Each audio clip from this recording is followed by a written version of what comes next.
खूप छान वाटतंय. थंडी सुट्टी 2 दिवस झाले आणि थंडी सुटल्यानं थंडी पण वाजती.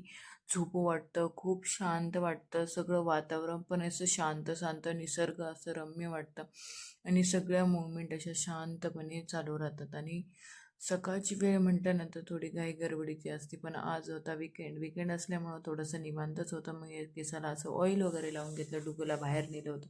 त्या वेळेमध्ये मला लगेच स्वयंपाक करून घ्यायचा, तर मग डुगू अशी छानपैकी खेळत होती गार्डनमध्ये. हे दोघं गेले होते आणि मला खूप बरं वाटतं असं थोडंसं मला एकटीला वेळ भेटला तर मग. आणि माझे सुरळीत थोडेसे कामं पण चालतात आणि मला थोडंसं शांत आवडतं. तर मग मी असा स्वयंपाक करायला घेतला आणि मग अशी आज पालकाची भाजी करायची, त्याचबरोबर डुगूला पण ठेवणार होते.